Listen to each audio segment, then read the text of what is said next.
네 번째 집회에 오신 여러분들을 진심으로 축복하고 환영합니다. 거룩한 보혈로 우리의 모든 죄를 도말해 주신, 우리의 모든 죄를 깨끗하게 씻겨 주신 그 주님의 은혜를 시간 함께 찬양하며 나아가길 원합니다.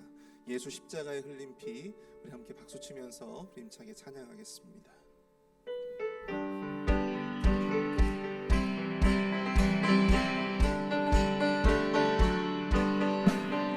예수 십자가에 흘린 피로써 그대는 씻기어 있는가. 더러운 죄 이게 하는 능력을 그대는 참으지 않은가. 예수의 보혈로, 예수의 보혈로 그대는 씻기어 있는가. 마음속에 여러가지 죄악이 깨끗이 씻기어 있는가. 주 예수와 밤낮으로 늘 함께 그대는 행동을 하는가. 아무 때나 어디서나 그대는 십자가 붙들고 있는가. 예수의 보혈로, 예수의 보혈로 그대는 씻기어 있는가. 마음속에 여러가지 죄악이 깨끗이 씻기어 있는가. 주님 예수 다시 올 때 그대는 영접할 예복이 있는가. 그대 몸은 거룩한 곳 천국에 들어갈 준비가 됐는가. 아멘.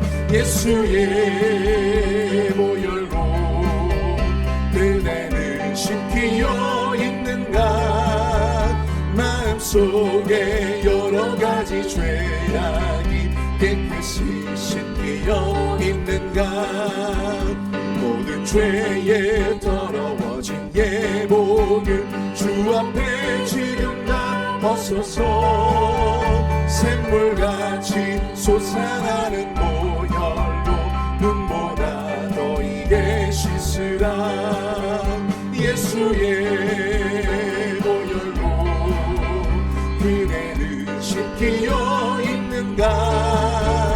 마음속에 여러가지 죄악이 깨끗이 씻기어. 우리 3절 다시 함께 찬양합니다. 주님 예수 다시 올 때 그대는 영접할 예복이 있는가. 그대 몸은 거룩한 곳 천국에 들어갈 준비가 됐는가. 예수의 보혈로 그대는 씻기어 있는가. 마음속에 여러가지 죄악이 깨끗이 씻기어 있는가.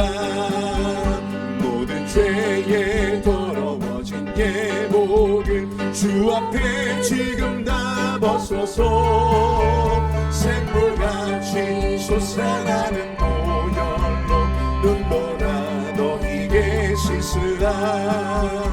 예수의 보혈로 그대는 씻기어 있는가.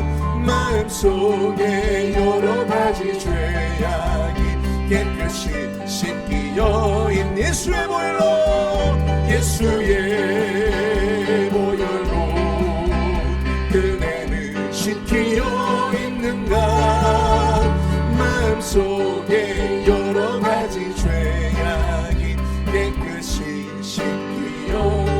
우리 함께 고백합니다. 예수의 보혈로, 예수의 보혈로 그대를 씻기어 있는가.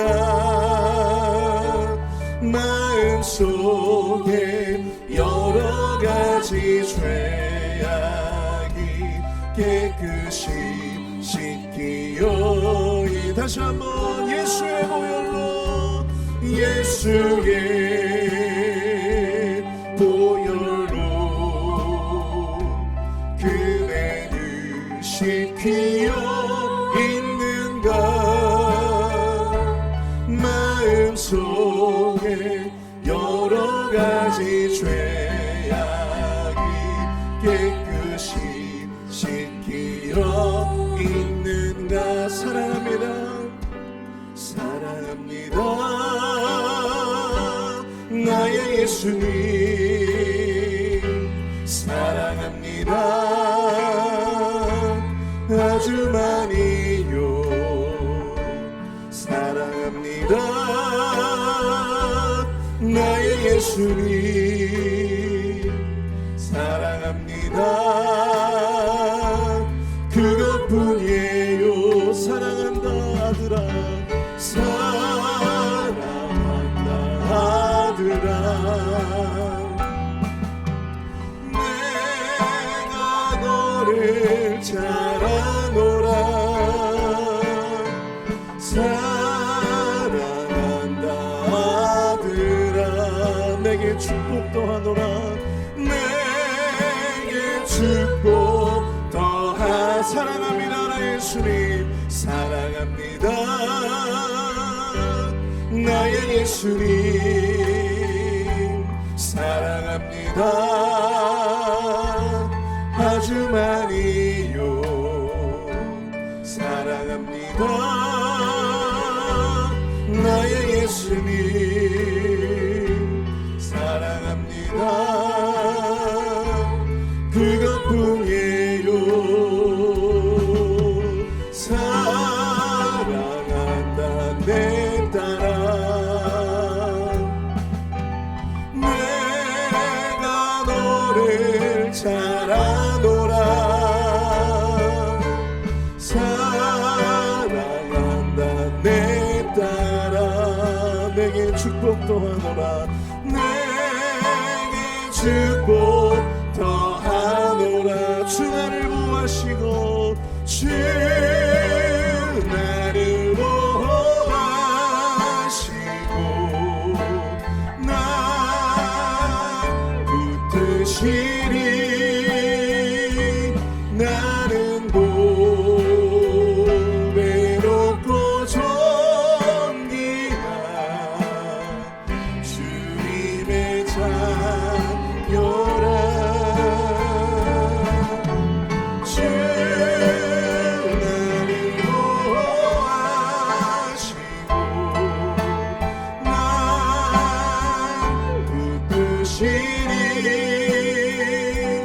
나는 보배롭고 존귀한 주의 자녀라. 십자가 그 사랑 십자가 그 사랑 멀리 떠나서 무너진 나의 삶 속에 비춰진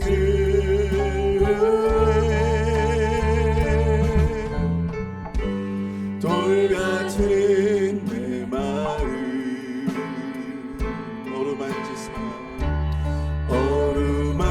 어루만지사 다시 일으켜 세우신 주를 사랑합니다. 주 나를 보호하시고 주 나를 보호하시고 날 붙드시리. 나는 보배롭고 존귀한 주님의 자녀라.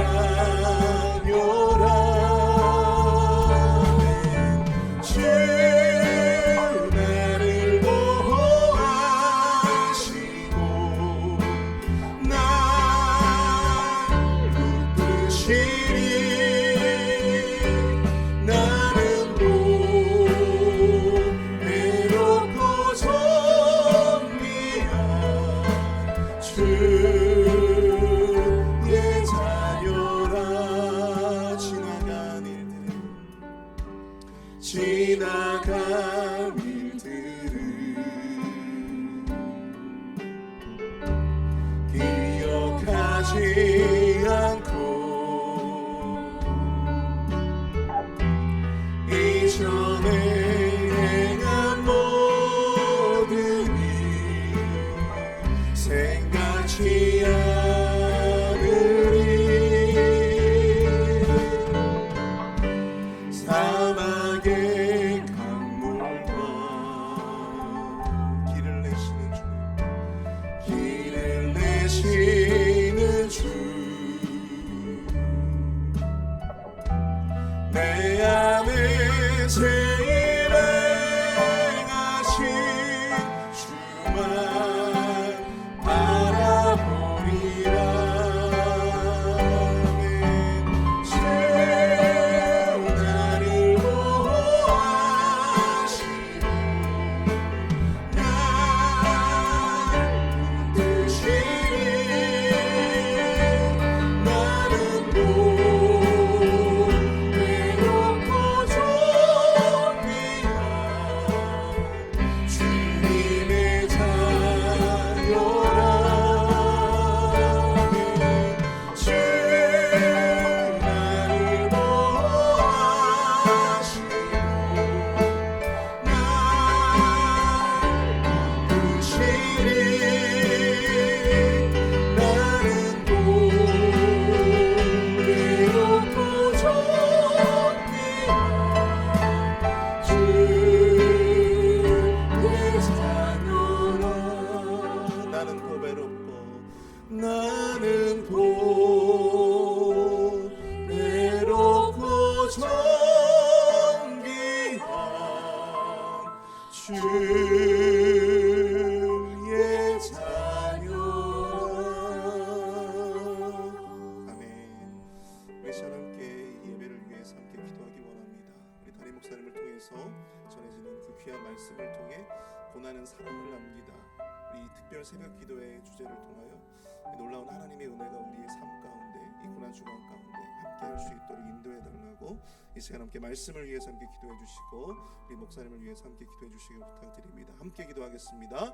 사랑 은혜가 충만하신 주님 은혜와 사랑을 감사합니다. 우리의 모든 삶을 주장하여 주시고 특별히 아버지 고난 주간에 특별 새벽 기도에 우리를 불러주신 주님, 주님의 놀라운 은혜에 감사합니다. 주님의 거룩한 보혈로 우리의 모든 죄를 씻겨 주시고 깨끗하게 우리의 모든 그 죄악을 도말하여 주신 주님의 은혜, 하나님 아버지가 주님의 은혜를 생각하며 이 시간 주님께 예배하며 나아갑니다.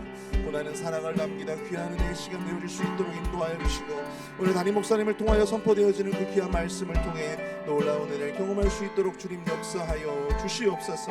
하나님의 그 귀한 놀라운 은혜가 우리의 모든 삶 가운데 충만할 수 있도록 주님 역사해 주시옵기를 간절히 원합니다. 주님 인도하여 주시옵소서.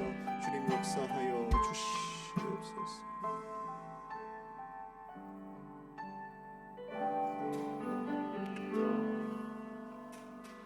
십자가의 도가 멸망하는 자에게는 미련한 것이요 구원을 받은 우리에게는 하나님의 능력이라고 아버지가 말씀하고 계십니다. 하나님 아버지 감사합니다. 아버지, 하나님의 구원의 사역에 또 이렇게 은혜를 베풀어 주시고 이 고난 주간의 네 번째 주일에 또 이렇게 새벽 예배를 통하여 고난에 함께 동참할 수 있는 은혜를 허락하여 주시고 지켜주신 은혜를 감사드립니다. 나의 죄를 씻기는 예수의 피밖에 없습니다. 아버지, 나를 위하여 십자가의 고난의 길을 가시고 십자가에서 고통을 당하시고 죽으시고 3일 만에 부활하신 우리 하나님 앞에 이 아침에도 감사와 영광을 돌립니다. 주님은 2000년 전에 오셨지만은 오늘 이 시간에 성령의 감동을 받으며 고난의 길을 함께 동참하게 하시니 아버지 감사합니다. 무엇보다도 아버지 앞에 간절히 바라고 원하는 것은 예수 닮기를 간절히 바라고 원합니다. 아버지, 예수 닮기를 간절히 바라고 합니다. 지금까지 예수 믿고 신앙생활을 해왔지만은 나의 삶 속에서는 가증한 것을 너무나 많이 신앙으로 엮어서 살아간 적도 많이 있습니다. 하루하루 삶 속에서도 잘못된 것이 너무 많은 것을 도저히 죄와 함께 살 수가 없으므로 이 고난 주간을 통하여 우리가 자신이 가면을 쓰면서 살아간 잘못을 고백하기를 원합니다. 성령님, 우리를 도와주시고 내 영혼도 깊게 하나님 앞에 회개할 수 있도록 주님 도와주시기를 간절히 바라고 원합니다. 회개하지 않고는 주님이 말씀하신 아버지 십자가를 질 수도 없고 나를 부인할 수도 없는 것을 주 앞에 고백합니다. 여호와여, 연약하고 부족한 인생들 하나님을 믿고 의지하고 나온다고 하지만은 하나님께서 한란 날에 우리를 각자 심령을 불러주시고 여기까지 지켜주시고 보호해 주시는 애 감사합니다. 하나님, 우리가 이 시간에 주의 성령의 감동을 받으며 우리 죄를 다 고백하고 아버지 입술만을 고백이 아니라 내 영혼을 마음속에 쪼개면서 눈물로 회개하는 시간 되도록 역사해 주시기를 간절히 바라고 합니다. 우리도 우리의 죄를 잡아가고 회개하고 예수 안에서 기쁜 마음을 갖고 하나님 앞에 합당한 삶을 살고 주님을 기쁘시게 하는 삶을 살 수 있도록 도와주시기를 간절히 바라고 합니다. 주님, 네 번째 고난 주간에 주님이 말씀하셨습니다. 너희들이 하나님을 믿으니 곧 나를 믿으라고 했습니다. 주님, 말씀을 들으면서 은혜 안에서 살면 너희 세상에서 환난을 당하며 담대하라고 하신 그 말씀들도 기억이 납니다. 환난은 인내를 낳고 인내는 연단을 낳고 연단은 소망을 낳는다고 했습니다. 하나님을 우리를 사랑하시고 십자가에서 나 한 심령을 불러주시고 대가를 지불하시고 하나님의 자녀를 만들어주시고 오늘도 우리가 삶 속에서 환난을 당하지만 담대하고 하나님의 은혜에 붙잡혀서 은혜 속에 감사하며 살 수 있는 힘과 능력을 주시고 이런 환난 속에서 인내할 수 있도록 힘도 주시고 또 우리를 아버지 연단시켜서 정금같이 나오는 사랑하는 성도를 만들어 주시기라는 것을 다시 깨닫게 해주시니 아버지 감사합니다. 아버지 환난을 당할 때 우리가 나태하는 자 되지 않기라. 주의 얼굴을 바라보며 주의 십자가를 바라보고 힘과 능력을 공급받는 우리가 될 수 있도록 도와주시고 인도해 주시기를 간절히 바라고 원합니다. 아버지 도와주시옵소서. 하나님이 언젠가는 우리를 부르실지는 모르지만은 살아 호하고 숨쉬는 그날까지 여호와 앞에 영광과 감사를 돌리며 아버지 말씀 안에 복음 안에 합당한 삶을 살 수 있도록 지켜주시고 깨우침을 주시기를 더욱더 간절히 바라고자 합니다. 오늘도 하루의 삶이 주님을 기쁘시게 하고 주님 앞에 영광과 감사를 돌리는 삶을 살도록 도와주시옵소서. 이 말세에 살아가는 우리를 깨어 근신하며 주 앞에 영광과 감사를 돌리며 살도록 은혜를 베풀어 주시옵소서. 아버지 말씀한 대로 순종하게 하옵소서. 예수 진실로 닮기를 원합니다. 예수 닮기를 원합니다. 하나님의 힘과 능력을 공급받기를 원합니다. 하나님께서 불러주신 많은 영혼 진실로 사랑하기를 원합니다. 진실로 섬기기를 원합니다. 하나님이 이 땅에서 우리에게 주신 사명을 지혜롭게 감당하는 영혼들 다 되게 도와주시기를 간절히 바라곤 합니다.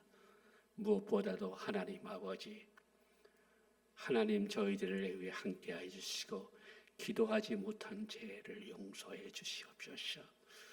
입을 열어서 기도하게 도와주시옵소서. 하나님 앞에 목마르게 담대히 부르짖는 우리가 되게 도와주시옵소서. 예수 믿는 사람은 하나님 힘과 능력을 공급받으며 살아가는 사람입니다. 하나님이 책임지시고 천국 문까지 인도하시는 아버지, 우리 아버지십니다. 예수 믿는 사람은 영적인 삶을 살아가는 사람들입니다. 아버지여 도와주시고 하나님 앞에 오늘도 영광과 감사를 돌립니다. 이 고난주의를 통하여 깨어 근신하고 잡아가고 회개하고 성령의 인도하심 따라 큰 힘을 얻는 우리가 되게 도와주시옵소서.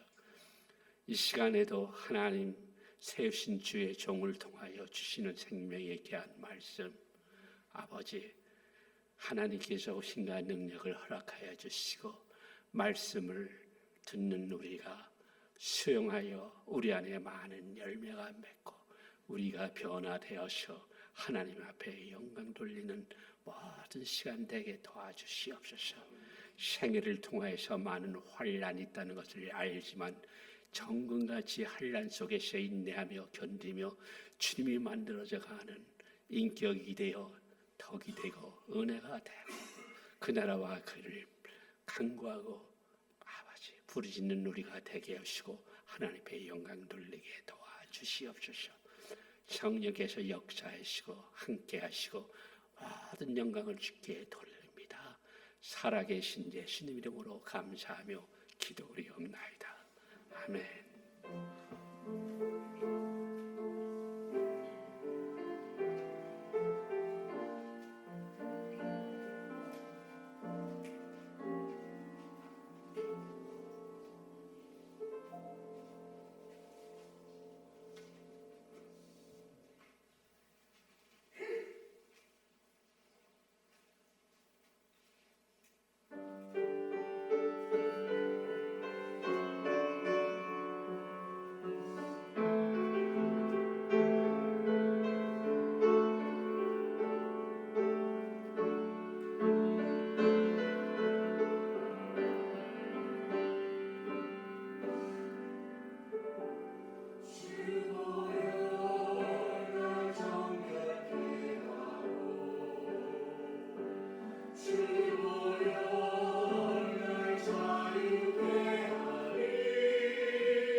귀한 찬양에 감사합니다.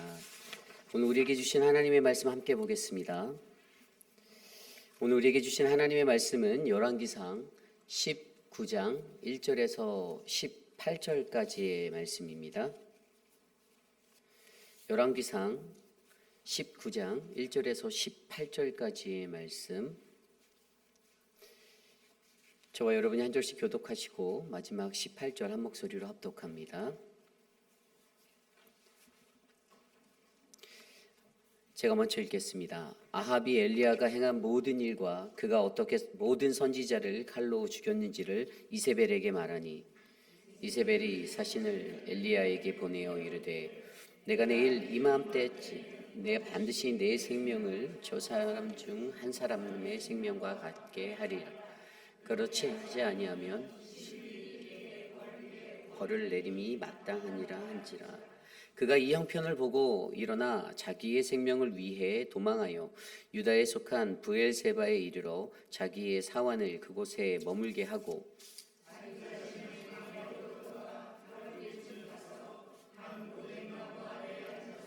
자기가 죽기를 원하여 이르되 여호와여 넉넉하오니 지금 내 생명을 거두소서. 나는 내 조상들보다 낫지 못하니이다 하고 로뎀나무 아래 누워 자더니 천사가 그를 어루만지며 그에게 이르되 일어나서 먹으라 하는지라.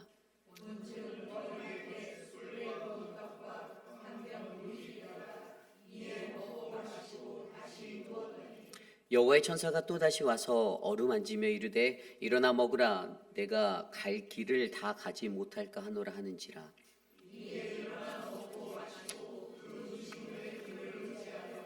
40주야 사냐를 가서 하나님의 산 호렙에 이르니라. 엘리야가 그곳 굴에 들어가 거기서 머물더니 여호와의 말씀이 그에게 임하여 이르되 엘리야야 내가 어찌하여 여기 있느냐.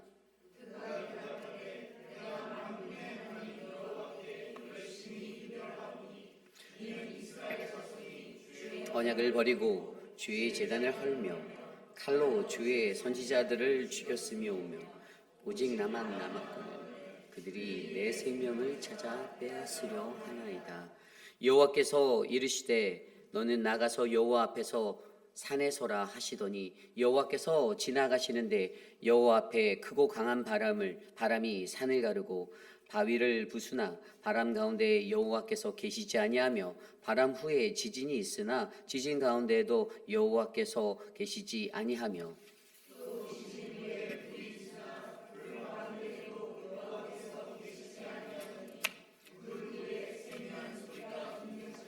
엘리야가 듣고 겉옷으로 얼굴을 가리고 나가 굴 어귀에 섬에 소리가 그에게 임하여 이르되 엘리야야 내가 어찌하여 여기 있느냐. 하이되 내가 만군의 하나님 여호와께 열심히 멸하오니 이는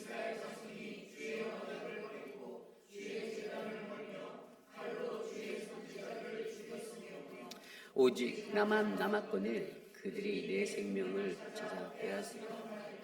여호와께서 그에게 이르시되 너는 내 길을 돌이켜 광야를 통하여 다메섹에 가서 이르거든 하사엘에게 기름을 부어 아람의 왕이 되게 하고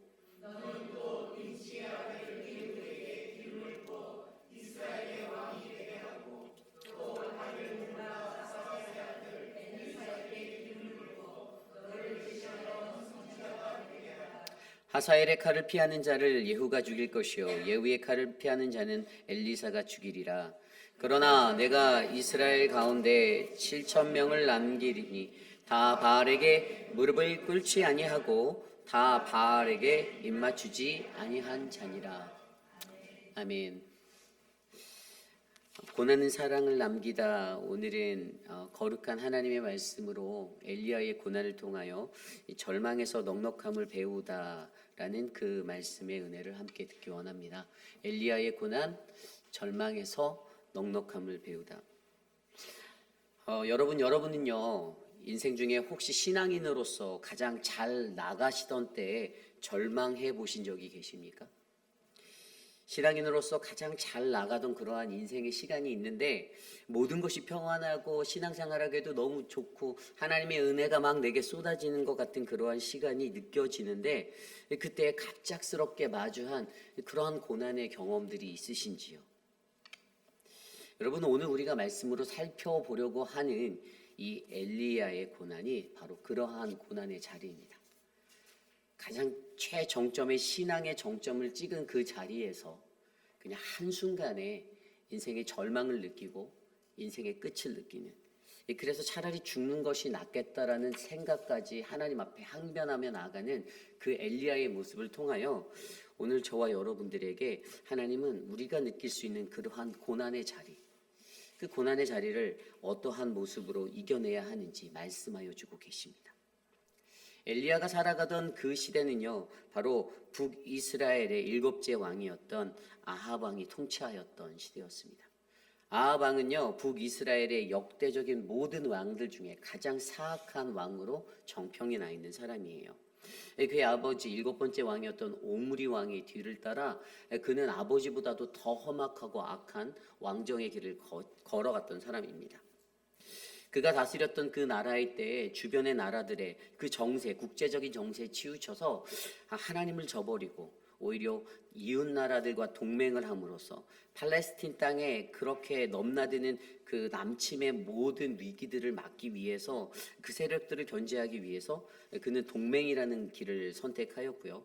그러다 보니 이 베니게의 시동한 엣바알의 딸인 이세벨과 결혼하게 되고, 또 자연스레 그들의 문화와 문명들을 받아들여서 하나님 나라의 문화들과 하나님의 뜻을 어그러뜨리는 바알 종교를 숭배하는 그러한 죄를 범하였던 사람입니다. 게다가 더 나아가서 그 혼인뿐만이 아니라 오히려 남유다라는 나라와의 그 정략 결혼과 같은 혼인, 또 여호사밧의 왕가와의 혼인도 이루어서요, 어쨌든 그냥 나라를 강하게 만드는 것에 집중한 나머지 하나님이 부어주시는 은혜와 그 길들을 스스로 무너뜨렸던 아주 어리석은 왕이었습니다. 물론 한 나라의 왕으로서 외교적 큰 정치적 역량은 발휘할 수 있는 그러한 사람이었지만, 반대로는 종교적 이 신앙적으로는 하나님 신앙이라는 기초를 저버리고 우상에 몰입하여서 결국 하나님의 심판을 받게 되었던 그러한 사람입니다. 우리가 묵상하는 이 열왕기상만 들어보아도요, 그가 우상을 숭배하게 만든 이세벨에 이끌려 하나님의 사람들을 핍박하고 우상을 숭배하였고, 또 나봇의 포도원을 함부로 강탈하고 하나님의 명령을 어기고 아람왕 베나닷까지 살려주는, 그리고 선지자 미가야까지 옥에 가두는 수많은 악행을 저질렀던 가장 강력한 악인 중에 한 사람입니다. 어쨌든 여기서 중요한 것은 그러한 아합 왕의 시대 때 엘리야라는 하나님의 선지자가 그 땅에서 하나님의 말씀을 선포하고 있었다라는 것입니다. 저와 여러분, 우리가 생각할 때 엘리하면 가장 먼저 떠오르는 한 가지 사건은 바알 선지자 450명과 아세라 선지자 400명을 상대하여 총 850대 1의 이 싸움을 피 한 방울도 흘리지 않고 승리를 취함으로써 악인들의 피를 그 땅에 흘리게 한 그 심판의 싸움을 우리는 기억할 것입니다. 그러한 인생의 정점, 가장 큰 대승을 거둬서 환호할 수 있는 그러한 인간의 그러한 자리에 섰던 그가, 그런데 한순간에 자신의 삶의 절망을 마주하고 좌절을 느끼며 주님 앞에 고통을 호소하는 그러한 모습으로 변화되는 것.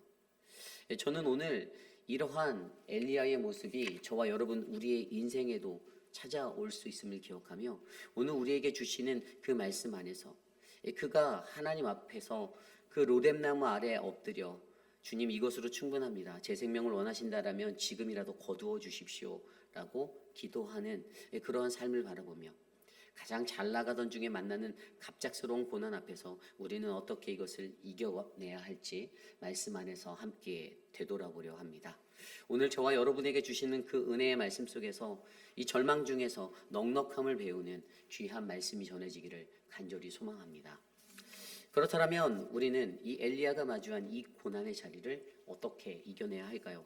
오늘 가장 먼저 첫 번째로 절망에서 넉넉함을 배우다. 가장 먼저 우리는 그의 고난은 누구에게나 기도하는 영적 거인들도 고난받을 수 있다라는 마음으로 끝까지 겸손해야 한다라는 것입니다. 이 땅을 살아가는 수많은 영적 거인들도 고난받을 수 있다라는 마음으로 끝까지 겸손하라. 여러분, 믿는 이들이 가장 큰 실수를 갖는 생각이 무엇인지 아십니까? 그것은요, 예수를 믿으면 모든 것이 오케이라는 것입니다.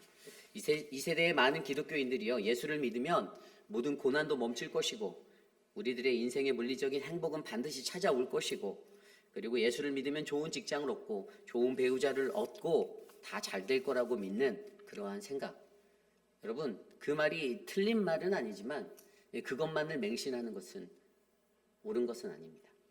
왜냐하면요, 예수 그리스도를 믿는 모든 사람들에게 모든 즐거운 것들만 언제나 찾아오는 것이 아니기 때문이죠. 고난이 늘 함께 있다라는 사실입니다. 그런데 여러분, 우리가 이러한 실수를 갖고 이러한 생각을 갖고 살아갈 때 오늘 엘리야의 모습을 통해서 우리가 그것들을 경험하잖아요. 어떠한 영적 거인들도 시련 앞에서 무너질 수 있다라는 것입니다. 여러분, 엘리야는요, 하나님의 능력을 맛본 사람이었습니다. 그에겐 기도가 있었고요, 그에겐 담대함이 있었고요, 그에겐 하나님의 능력도 있었습니다. 그 모든 것도 경험하였어요. 그는 어두운 세상 가운데, 그 아합 왕의 그 어두운 세상 가운데 하나님의 능력을 드러냈던 영적 거인의 삶이 있었습니다. 우리가 오늘 읽지는 않았지만 오늘 본문에 앞선 열왕기상 17장과 18장의 이야기가 그것들을 증거해주고 있습니다. 열왕기상 17장 앞에 보면요, 그 사악한 아합 왕 앞에 그가 나아가 섭니다. 그래서 그가 당신이 우상을 섬기는 그 죄로 인하여 하나님께서 당신에게 벌을 내리실 것인데 3년 반 동안 비가 내리지 않을 거야 라고 담대하게 선언하죠. 그리고 엘리야가 그것을 위하여 기도합니다. 그게 17장의 이야기예요. 그런데 거기에서 끝인가요? 가뭄이 찾아왔던, 비가 내리지 않아 가뭄이 찾아온 그 시간에도 그는 하나님의 명령을 순종하여 그리 시냇가로 숨어 매일 까마귀들이 주는 그 하나님의 양식, 그 음식을 먹고 그 시간을 견뎌냈던 사람입니다. 하나님의 능력이 무엇인지를 너무나도 잘 알았던 사람이에요. 그리고 그 시내가 마르는 그 가뭄에 더 처절한 자리에서 그 시내가 마르자 그는 사르밧으로 가게 되었고요. 거기서도 하나님께서 그에게 일용할 양식을 주실 것을 신뢰하며 하루하루를 살았습니다. 그랬더니 어떻게 되었죠? 하루하루가 지나도 그 통의 밀가루가 떨어지지 않고 병의 기름이 없어지지 않은 그 은혜를 경험하였던 사람입니다. 또 하나의 더 큰 능력은 무엇입니까? 엘리야가 믿고 있었던 부활의 능력이 있어요. 과부의 어린 아들이 죽게 되었을 때 그 엘리야 선지자는요, 그 아이의 생명이 돌아오기를 간절히 기도했고 결국 그 소녀가 살아났습니다. 어떻게 보면 예수님보다 먼저 죽은 자를 살리는 가장 큰 이적을 일으켰던 자가 바로 엘리야입니다. 하나님의 능력 앞에서 기도와 충만함으로 영적 거인의 사명을 감당하고 경험했던 이 한 사람, 그렇게 굳건히 믿는 신앙 아래 기도가 살아있고 권능이 살아있고 하나님의 복음을 전하는 자로 크게 쓰임받았던 그가, 저는 저와 여러분 우리 모두가 되기를 간절히 소망합니다. 그런데 여러분, 여기서 끝입니까? 18장으로 넘어가면 어떻게 되죠?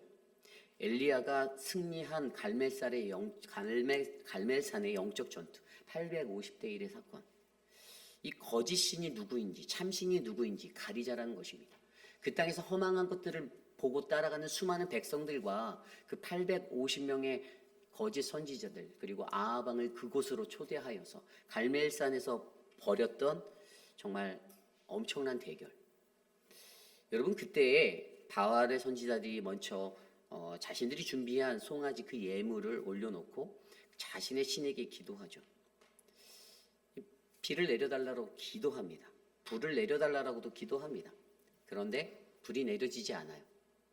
그러자 그 바알 선지자들은 어떻게 합니까? 온종일 계속 기도하나 아무런 일도 일어나지 않자 처음에는 이제 그들이 함께 소리를 지르죠. 함성을 지릅니다.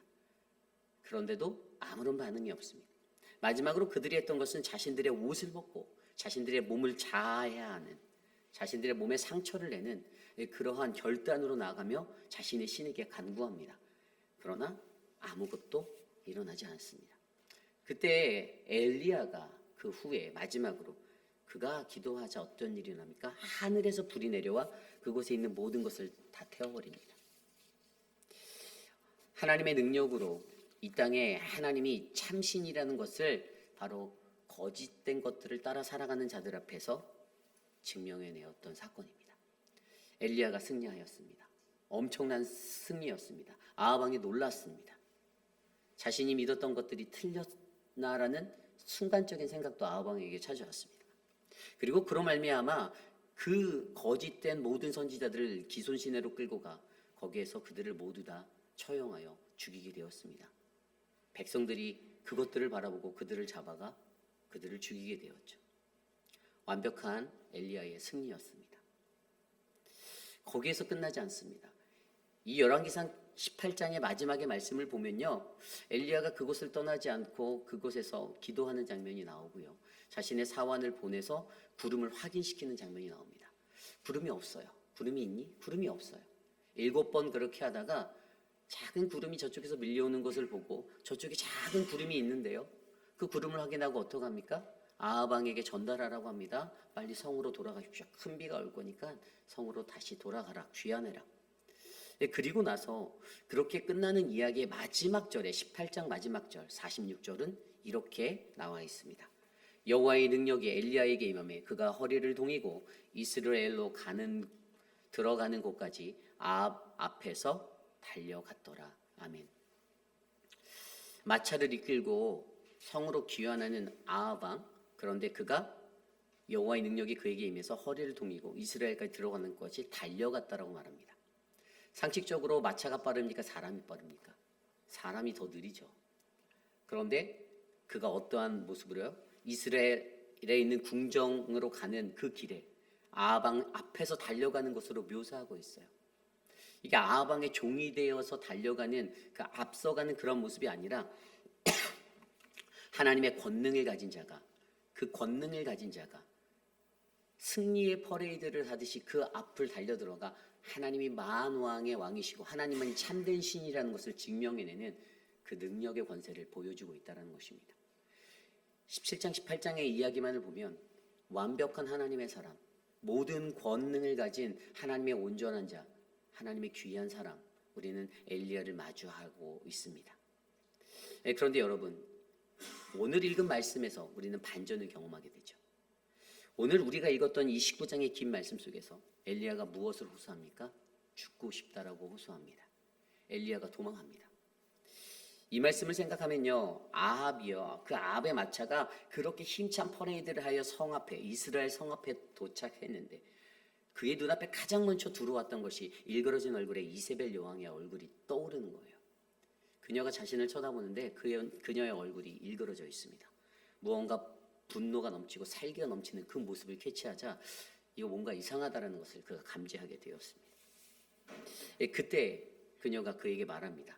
2절 말씀, 오늘 2절 말씀입니다. 이세벨이 사신을 엘리야에게 보내어 이르되 내가 내일 이맘때 반드시 내 생명을 저 사람들 중 한 사람의 생명과 같이 하리라. 그렇게 하지 아니하면 산들이 내게 벌 위에 벌을 내림이 마땅하니라 한지라. 아멘. 무슨 뜻입니까? 이세벨의 말은요, 다음은 내 차례야. 이제 네가 죽을 거야 라고 말합니다. 나는 반드시 너를 죽일 거야. 그때 엘리야는요, 자신이 이제 죽은 자와 같다는 생각을 갖게 되었습니다. 갑자기 온몸에 힘이 빠지고 머리가 어지러워지고 모든 힘이 삶의 목적이 사라지게 되었습니다. 큰 두려움이 자신을 덮었고요, 마음이 불안해지기 시작합니다. 그래서 그의 마음을요, 오늘 말씀 3절은 이렇게 표현합니다. 그가 이 형편을 보고 일어나 자기의 생명을 위해 도망하여 유다에 속한 브엘세바에 이르러 자기의 사환을 그곳에 머물게 하고. 아멘. 뭐라고요? 그가 이 형편을 보고 일어나 자기 생명을 위해 도망하였다라고 말합니다. 이 상황 때문에, 이 환경 때문에. 여러분 그걸 아십니까? 사람이 목숨 걸고 도망할 때는 어디든지 숨을 수 있습니다. 그때 엘리야는요, 브엘세바까지 145km나 되는 그 길을요, 한 걸음에 달려갔습니다. 그리고 광야를 지나 또 하루 길을 가고 그렇게 나아갔습니다. 그리고 마침내 그 로뎀나무라는 외딴나무 아래 주저앉고 기도하게 됩니다. 그때 그가 드린 기도가 무엇입니까? 4절입니다. 자기 자신은 광야로 들어가 하루길쯤 가서 로뎀나무 아래 앉아서 자기가 죽기를 원하여 이르되 여호와여 넉넉하오니 지금 내 생명을 거두시옵소서. 나는 내 조상들보다 낫지 못하나이다. 아멘. 여호와여 넉넉하오니 지금 내 생명을 거두시옵소서. 나는 내 조상들보다 낫지 못합니다. 여러분 그 순간 그의 이 기도가 세상에서 가장 무기력한, 그가 일생에 드렸던 가장 무기력한 기도였을 거라 저는 느낍니다. 자기 자신이 가지고 있는 그 연약함 때문에 또 어찌 보면 하나님 앞에 무언가 불만을 토로하는 듯한 그런 말로 하나님 앞에 이제 내 목숨을 좀 거두어 달라고 구하는 것입니다. 광야에 있는 로뎀나무에서 그는 그렇게 주저앉았습니다. 여러분 오늘 이 엘리야의 모습이 저와 여러분 우리의 모습일 수 있습니다. 신앙생활하며 우리도 잘 나가는 신앙의 때를 경험할 때가 있죠. 저도 그런 적이 있어요. 제가 중학교, 고등학교 막 그 중등부, 고등부 학생회 막 그 회장을 하고 막 그럴 때는요, 참 나도 이런 리더십을 발휘할 때가 오는구나, 기회가 오는구나. 이 교회 가면 목사님이 나에게 말씀하시고 전도사님이 나에게 말씀하시고 권사님들이 칭찬하고, 야, 이거 신명나는 거예요. 교회 생활 할만하네라고 느꼈습니다. 내가 무언가 힘도 가진 것 같은 그런 착각도 하게 됩니다. 그런데 여러분, 그러고 있다가 목사님이 무언가 내 말을 들어주지 않을 때, 전도사님이 내가 제안한 무언가를 그냥 넘겨버릴 때 마음에 서운함이 드니까 무너집니다. 인간이기 때문에 그렇습니다. 오늘 우리가 본 이 엘리야의 모습, 너무나도 극과 극 아닙니까? 어떻게 하나님 앞에 선 사명자 그리스도인의 모습이 하나님 앞에 강력한 영적 거인으로서의 삶을 살아내다가 한순간에 하나님 앞에서 죽여달라고, 나 좀 이 세상 그만 살게 해달라고 어떻게 이런 모습으로 쉽게 바뀝니까? 여러분, 사람이 원래 이렇게 연약한 것 우리가 피할 수 없는 것입니다. 잘 나갈 때, 좋을 때는 다 좋고, 그러나 나쁠 때는 한없이 싫고 다 나빠지는 것, 우리가 영원한 인간이기 때문에 우리는 이 마음에 휩싸일 수밖에 없는 그러한 존재입니다. 그리고 그러한 모습이 어찌 보면 오늘 엘리야에게 흘렀던 이 모습이 저와 여러분 우리의 모습이 될 수 있다는 것입니다. 그때 우리는 어떻게 해야 할까요? 여러분, 우리는 잘 나갈 때 끝까지 겸손하셔야만 합니다.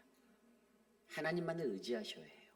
잘 나갈 때 내 입으로 내가 잘 나가는 것들 묘사할 필요 없습니다.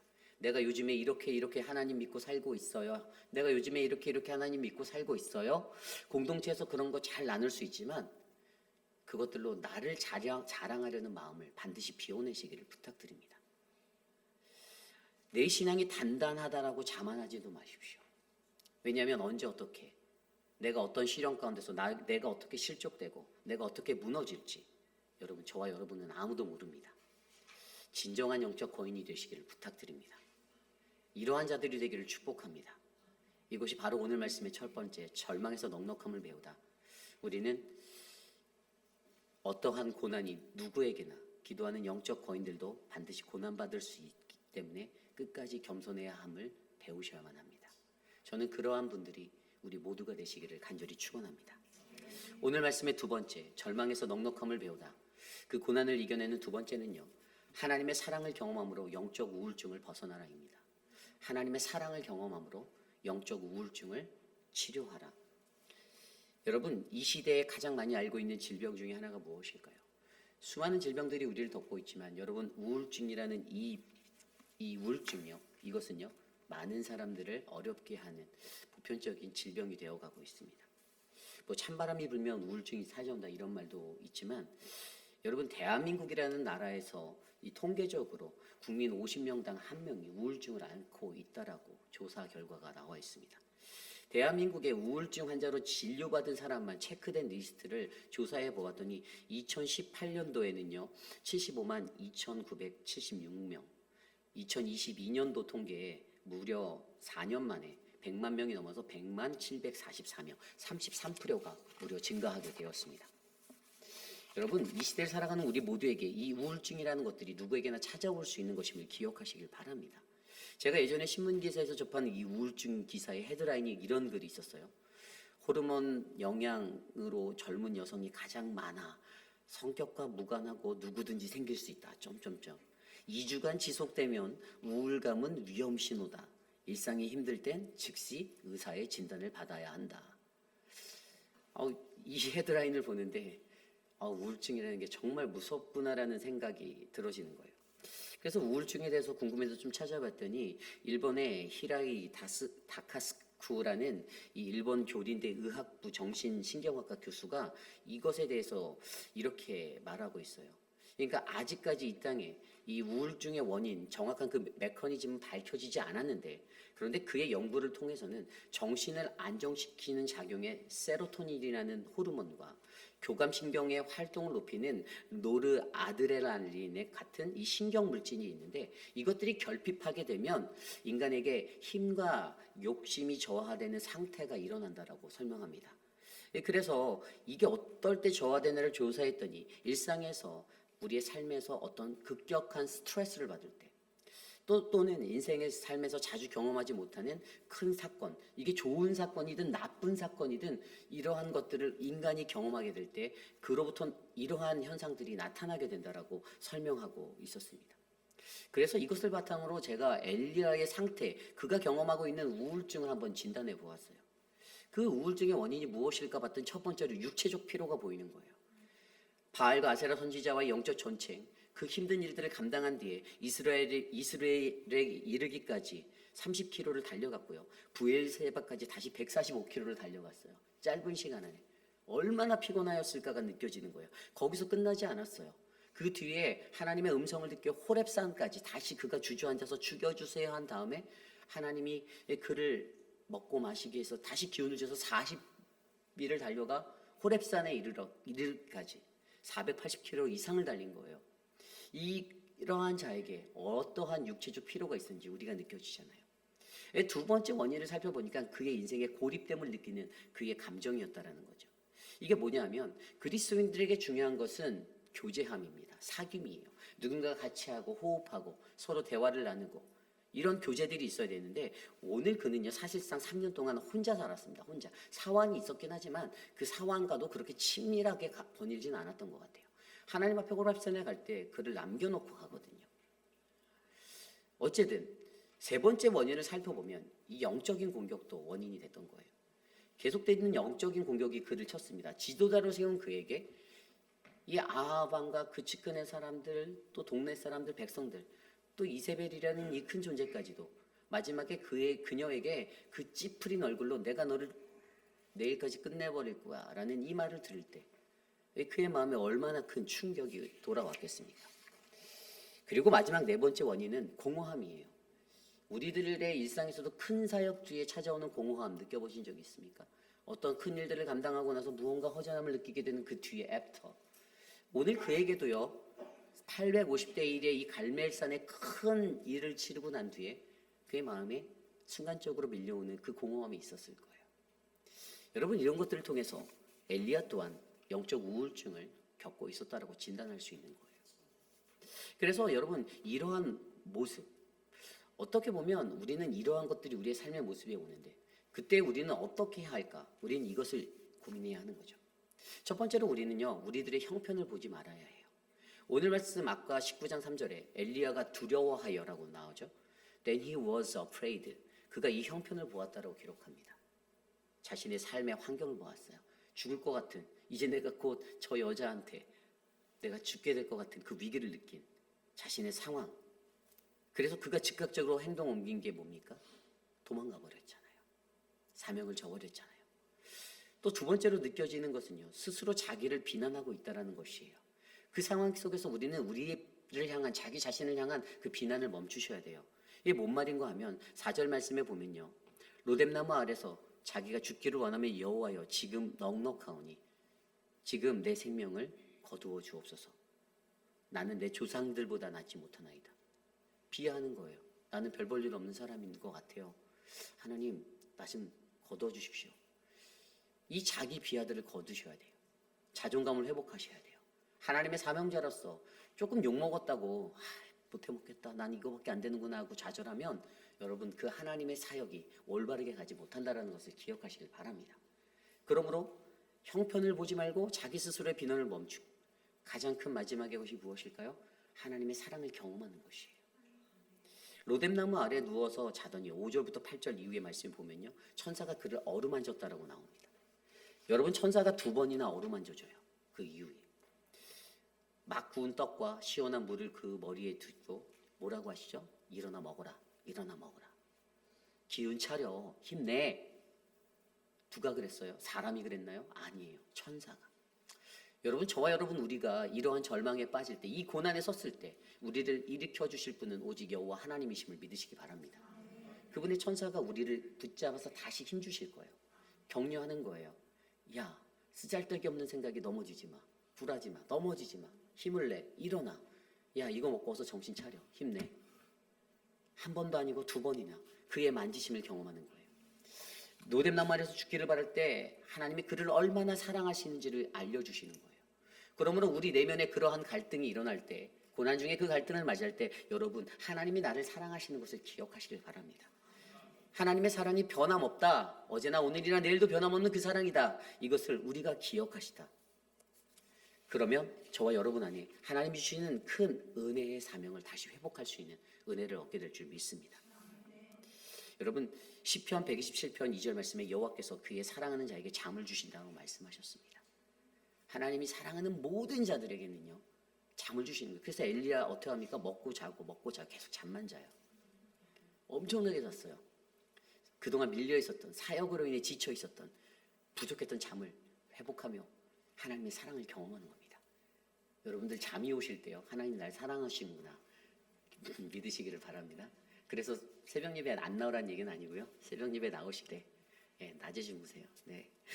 어쨌든 저와 여러분 안에 이 하나님의 사랑을 절망 중에서 넉넉히 배우는 이 사랑을 경험함으로써 우리를 덮고 있는 우리를 넘어뜨리는 영적 우울증을 잘 이겨내시기를 간절히 부탁합니다. 이것이 오늘 말씀의 두 번째 바로 절망에서 넉넉함을 배우다 하나님의 사랑을 경험함으로 영적 우울증을 치료하라입니다. 오늘 마지막으로 절망에서 넉넉함을 배우다 어리석은 자기 연민을 버리고 하나님을 만날 동굴로 들어가 하나님의 음성을 듣고 우리의 사명을 회복하셔야만 합니다. 우리는 어리석은 자기 연민을 버리고 하나님을 만날 동굴로 들어가 하나님의 음성을 듣고 하나님의 사명을 회복하셔야만 합니다. 오늘 말씀 9절 말씀에 보면요 엘리야가 그곳 굴에 들어가 거기서 머물더니 여호와의 말씀이 그에게 임하여 이르되 엘리야야 내가 어찌하여 여기 있느냐. 뭐라고요? 하나님이 그에게 부르십니다. 엘리야야 내가 어찌하여 여기 있니. 40일을 힘을 다시 내서 거기 갔는데요 호렙산에 이르렀는데 사실 그가 뭐 이전에 비해서 조금은 나아졌을 수 있지만 완벽하게 치료된 상태는 아니었습니다. 그의 마음에는 여전히 낙심이 남아있었고 절망이 흐르고 있었어요. 그래도 그는 힘을 내서 하나님을 만나기 위해 모세를 만나주신 그 장소 호렙산으로 이동합니다. 그리고 한 동굴에 들어가죠.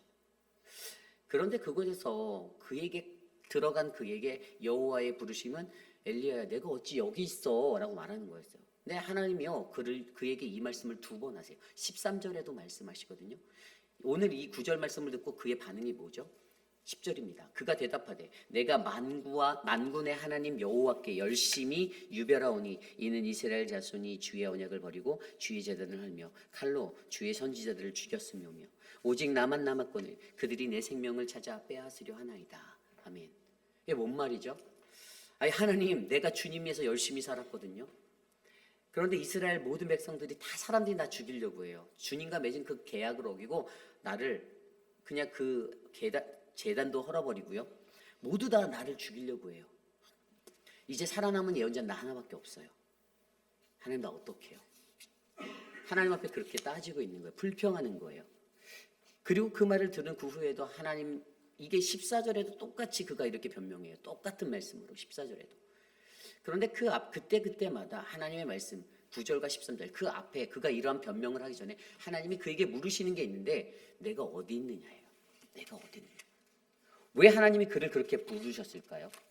그것은요 오늘 엘리야가 서 있는 곳이 잘못된 장소라는 거예요.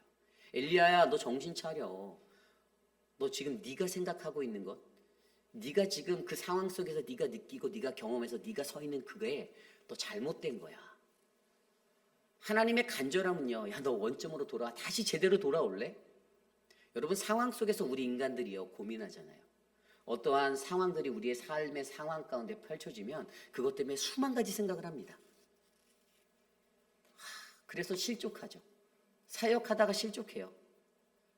이게 내 생각이잖아요. 내 느낌이잖아요.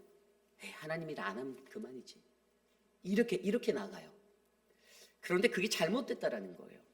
오늘 엘리야에게 말씀하신 게 그거 잘못됐어. 너 어디 있는 거니? 너 어디 있는 거니? Where are you? 너 도대체 지금 어디 있는 거야? 왜냐하면 그가 잘못된 생각을 가지고 잘못된 자리로 나아가니까. 잘못된 막다른 것을 선택하러. 그래? 이까지 교회 안 다니면 그만이지. 그런 교회 뭐하러 다녀?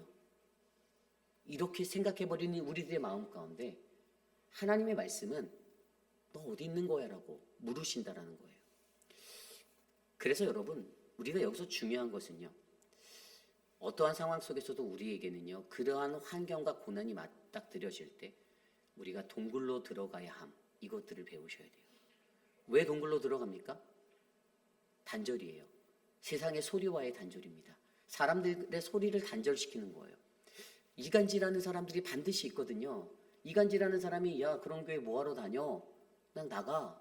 이렇게 귓속말로 하거든요. 야 그런 교회에서 그런 목사 밑에서 뭐하러 배워? 나가. 그런데 정작 그 말한 사람은 안 나가죠. 여러분 그때 우리가 생각해야 하는 것이 무엇인지 아십니까? 바로 우리는 동굴로 들어가서 인간이 선택하는 그 선택의 길을 따라가는 것이 아니라 우리는 동굴로 들어가서 하나님의 음성을 듣기 위해 마주해야 된다는 거예요. 그랬더니 어떻게 됩니까? 오늘 말씀 11절 12절에 여호와께서 이르시되 너는 나가서 여호와 앞에서 산내에 서라 하시더니 여호와께서 지나가시는데 여호와 앞에 크고 강한 바람이 산을 가르고 바위를 부수나 바람 가운데서 여호와께서 계시지 아니하며 바람 후에 지진이 있으나 지진 가운데도 여호와께서 계시지 아니하며 또 지진 후에 불이 있으나 불 가운데서도 여호와께서 계시지 아니하더니 불 후에 세미한 소리가 있는지라. 아멘.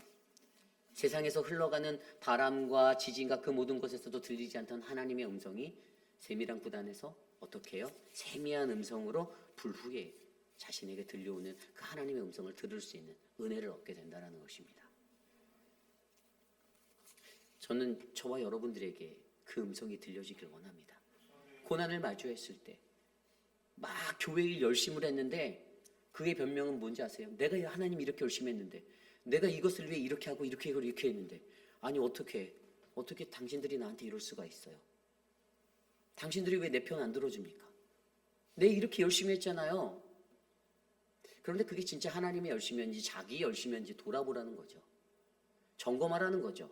자기 열심을 실컷 달려놓고 공동체의 질서는 다 무너뜨려 놓고 본인 혼자 하나님 일 열심히 했다라고 섬겼다라고 말하면서 사람들이 도와주지 않아요. 목사들이 도와주지 않아요. 장로들이 날 지지해주지 않아요. 그 가운데서 무엇을 빠쳤나요? 오늘 엘리야의 상황이 똑같이 그 상황 아닌가요?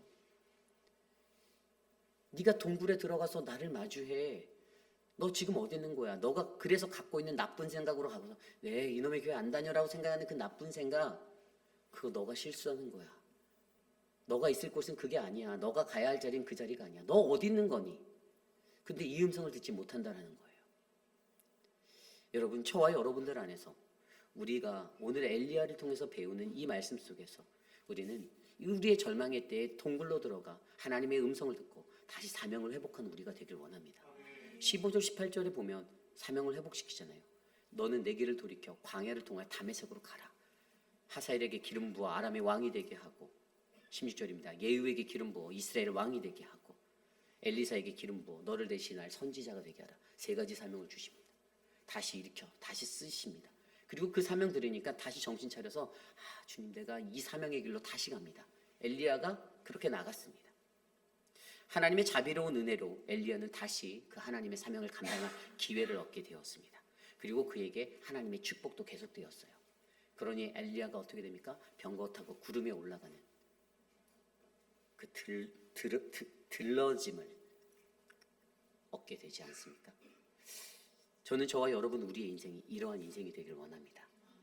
고난당한다라고 생각하십니까? 절망이라고 느끼십니까? 아무도 나를 도와주지 않는 것 같습니까? 하나님을 의지하십시오. 하나님의 음성을 들으십시오. 하나님의 소명을 회복하십시오. 그러한 우리 모두가 되길 간절히 소망합니다. 이제 말씀을 정리합니다. 침례교회 가장 유명한 또 온 세상에서 유명한 이 찰스 스펄전 목사님 그의 간증에 이런 것이 있어요. 찰스 스펄전 목사님이 우울증을 겪었거든요. 그분 스스로가 이런 고백을 합니다. 우울증을 겪은 나는 내가 겪은 그 우울증을 통하여서 나의 절망의 끝이 어디인지를 경험하였다. 나는 내 발이 거의 들어갈 뻔한 어둠의 소용돌이에 그 무서운 끝이 어디였는지 기억한다. 덕분에 나는 같은 상황에 빠진 수많은 형제 자매들에게 도움을 줄 수가 있었다. 그 손길은 내가 인생의 깊은 낙심을 몰랐다라면 결코 줄 수 없었을 것이다. 그러므로 나는 내가 믿는 그리스도를 따르는 하나님의 자녀들이 겪을 칠흑 같은 어두운 두려운 경험은 그로 하여금 그들이 사람을 낚는 어부가 되도록 도울 것을 확신한다. 아멘. 칠흑 같은 어둠, 그 고난을 경험하시면 그것이 절망의 자리가 되느냐, 아니면 하나님의 복음을 증거하는 놀라운 치료자의 자리가 되느냐는 우리들의 마음에 달려 있어요. 내가 그것을 절망으로 여기고 단절로 여기고 내 인간의 길을 선택하여 내 고집으로 여전히 깨어지지 않는 내 아집 때문에 내 인생을 망치고 있다라면 그것은 안타까운 그냥 한 인생이 되어버리는 겁니다. 그러나 하나님께서는 이 고난을 주심은 우리로 하여금 그것을 극복하고 치료하고 회복하여 하나님의 복음을 온 만방 가운데 아름답게 외칠 믿음의 사람으로 우리를 사용하여 주신다는 것을 기억하시길 바랍니다. 주님이라다 쉽게 절망할 수 있습니다. 실족할 수도 있습니다. 그때 여러분 기도하십시오. 그때 사람을 보지 마십시오. 사람들의 말에 휘둘리지 마십시오. 여러분 자세히 들여다보면 이런 절망 중에 낙심한 자에게 말로 많은 조언할 필요가 없다라는 것을 저는 느낍니다. 무엇이 잘못됐는지 말해줘도 그게 필요 없더라고요. 부드러운 어루만짐, 하나님의 어루만짐이 그들에게 필요합니다. 하나님의 사랑을 마주하시는 그 만지심이 그들에게 필요해요. 인격적인 교제함, 하나님과의 그 관계가 깊어지는 그 은혜, 그래서 그 자리를 채우시고 그들이 스스로가 내가 사랑받고 있구나, 그리고 나에게 다시 하나님의 사명을 회복할 그 음성을 듣는 그 기회를 얻는 그 자리에 서야 된다는, 저는 이 원리를, 이 믿음의 원리를 아셔서 저와 여러분 어떠한 풍파를 겪더라도 어떠한 말장난에도 놀아나지 마시고 나는 오직 주님만. 앞에 있는 단상에서 있는 목사, 여러분들 저 보면 시험 들잖아요, 그죠? 저 보지 마세요. 제 뒤에 숨겨진 예수 그리스도 하나님을 보세요. 왜 저를 보십니까? 얼굴도 못생겼는데. 네? 하나님을 보시고 이 믿음의 길 잘 걸어가시는 우리 모두가 되시기를 간절히 소망합니다. 이 시간 그러한 마음으로 함께 찬양합니다. 괴로울 때 주님의 얼굴 보라, 함께 찬양하겠습니다.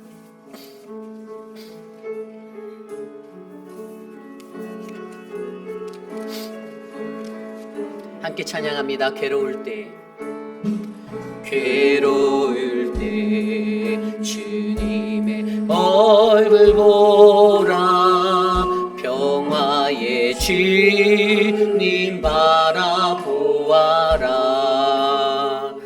세상에서 시달린 친구들아, 위로의 주님 바라. 다시 한번 찬양해 볼까요? 괴로울 때 주님의, 괴로울 때 주님의 얼굴 평화의 주님을 바라봅니다. 주님 바라보아 세상에서 시달린 친구들, 위로의 주님을, 위로의 주님 바라보, 눈을 들어 주님을 바라봅니다. 눈을 들어 주를 보라, 내 모든 염려 주께 맡겨라. 슬플 때에 주님의 얼굴 보라, 사랑의 주님 아실 주, 힘이 없고 내 맘이 연약할 때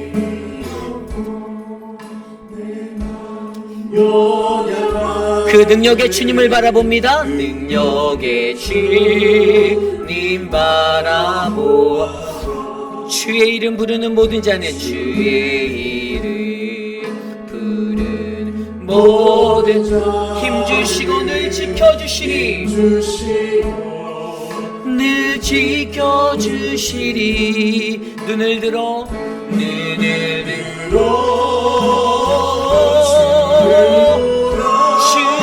보라, 내 모든 염려 주께 맡겨라. 슬플 때에 주님의 얼굴 보라, 사랑의 주님, 주님 아실 주, 눈을 들어 주를 보라, 눈을 들어 주를 보라, 내 모든 염려 주께 맡겨라. 슬플 때에 보라. 사랑의 주님, 사랑의 주님 안식 주리라. 목소리로만 눈을 들어 주를 보라. 내 모든 영역 주께 맡겨라. 슬플 때에 주님의 얼굴 보라. 사랑의 주님 안식 주리라. 그렇습니다. 우리 이 시간 함께 기도할 때 하나님, 내 마음이 괴롭습니다. 하나님, 내 마음이 아픕니다. 하나님, 차라리 오늘 이 노뎀나무 아래서 내가 죽어버렸으면 좋겠습니다라는 하나님 그 절망을 고통하고 호소하고 있다라면 하나님, 내가 주님을 만나기 원합니다. 나의 이 우울증과 같은 주님 앞에 이 신앙의 감정들이 회복되어지도록 만져주시고 주님의 음성 듣고 주님의 사랑하심을 경험하며 하나님의 회복, 그 신앙의 회복, 하나님의 사명의 회복자로 다시 세워주셔서 나를 하나님의 사명으로 다시 인도하여 주시기를 간구합니다. 우리 함께 이 시간 이것들을 위해 기도하겠습니다. 하나님, 도와주십시오. 하나님, 은혜를 발견케 하여 주시옵소서. 어리석은 우리들의 영혼을 불쌍히 여겨주시고 하나님의 은혜로 채워주시며 하나님의 사랑으로 만져주시고 주님의 사랑을 경험하며 하나님의 음성을 듣고 주님을 회복하는 거룩한 은혜가 우리에게 넘치도록 도와주시옵소서. 엘리사에게 임하였던 그 하나님의 사랑이, 하나님의 그 음성이 오늘 우리의 삶에 들려지길 원하오니 주님이라여 주시고 우리에게 말씀하여 주시옵소서. 하나님, 도와주시옵소서. 주님, 우리 교회를 축복하여 주시고 그 은혜로 우리를 채워주시고 인도하여 주시옵소서. 참으로 존귀하신 하나님, 감사합니다. 하나님, 우리는 때론 주님의 일 열심히 한다라고 생각하며 살아가다가 하나님, 절망 가운데 거하고 난관을 부딪힐 때가 있습니다. 사람들이 내 의견을 들어주지 않는 것 같고 교회가 내 뜻대로 움직여주지 않는 것 같아 서운할 때도 있습니다. 인간적인 열심으로 하나님 일하지 않게 하여 주시고 인간적인 생각으로 판단하여 하나님 이 감정의 것들 때문에 거룩한 하나님의 몸된 교회 떠나지 않게 붙잡아 주시옵소서. 사랑의 하나님, 우리 회빛 아닌 장로교회 공동체의 한 사람 한 사람이 엘리야의 신앙을 마주하고 엘리야가 경험한 이 고난의 자리가 하나님의 사랑과 하나님의 음성을 듣고 회복되어지는 자리가 되기를 기도합니다. 주님, 도와주시옵소서. 지금은 우리 구주 예수 그리스도의 무한하신 은혜와 그 크신 하나님의 사랑하심과 성령 하나님의 감화감동 교통하심의 역사가 오늘 우리에게 부르시는 그 하나님의 음성을 듣고 살아갈 때 때로는 내 맘에 들지 않아 지치고 쓰러지고 넘어지는 절망 중에서도 다시 일어나 하나님의 음성과 하나님의 사랑하심을 경험하며 하나님, 내가 끝까지 이 길을, 이 외로운 길을 하나님 걷겠습니다. 나를 에워싼 이 우울증에서 나를 이겨내게 도와주옵소서라고 간구하는 사랑하는 우리 회빛 아닌 장로교회 성도님들, 오늘 이 아침에 주님께 나와 특별한 마음으로 주께 예배드린 믿음의 권속들 머리머리 위에 저들의 자녀와 가정과 삶의 터전 위에 지금으로부터 영원토록 함께 하시기를 간절히 축원하옵나이다. 아멘.